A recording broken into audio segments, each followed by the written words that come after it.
Today I'm building a small bell housing. 12 and an 1/8 inch circle, and it's a 8-bolt pattern around it. So we start off with a 13-inch square, find center, gonna center punch it, be right back. Okay, now I have my major diameter, my inner diameter.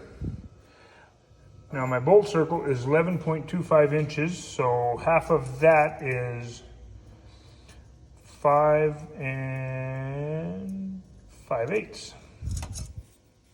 So if you open up,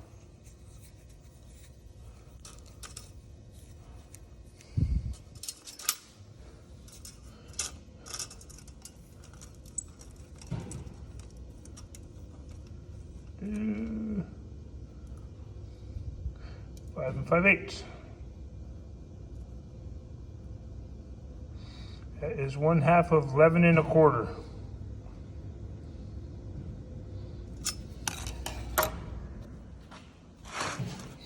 Now, with it being a simple 8-bolt pattern, it's just a matter of getting the first 4 at 90 degrees.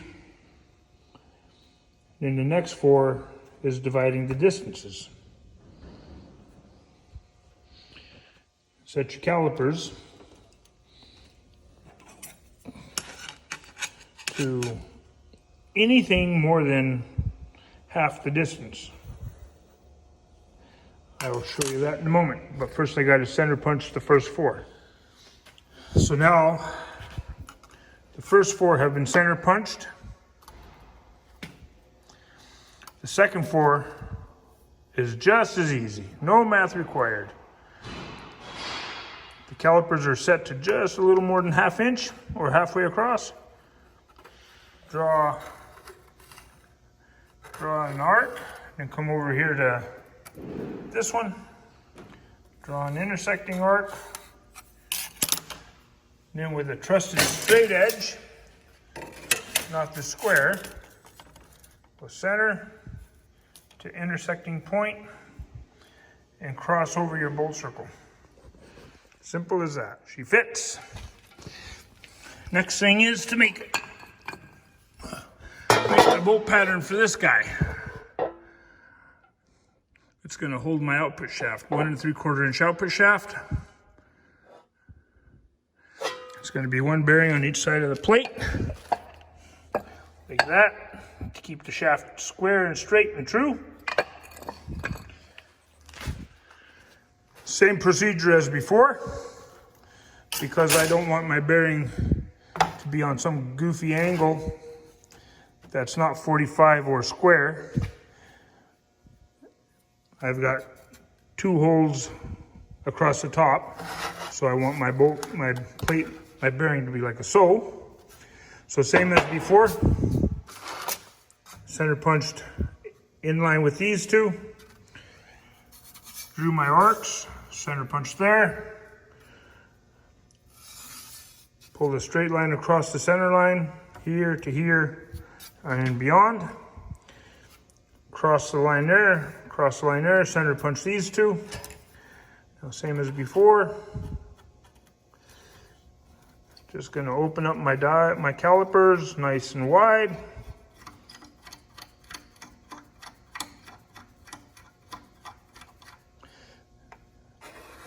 Pull an arc and pick that center point. Pull another arc. Now I center punch here. Pull a straight edge across the lines, punch them. Then I'm going to go drill my 9/16 holes and see how close it is. So there's my test plate, drilled and in place. Bearing is centered.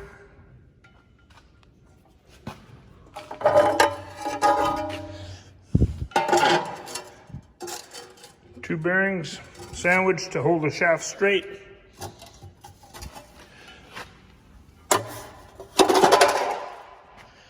Now all I got to do is get the coupling off of there so I can put it on here. But that's a tapered shaft. Those are 1 3/4, so I'm going to be going with a 1 3/4 inch shaft. I'm going to take that to a machine shop, have them bore it out so that it's probably 1 1/2, and then thread it so I can put a nut with a castellated nut with a cotter pin in it to hold it in place. And then we're off to marry this thing to my welder. Nice little 1995 Thermo King diesel. Had a bit of a fight to get it started, but it fired right up after it was had fuel.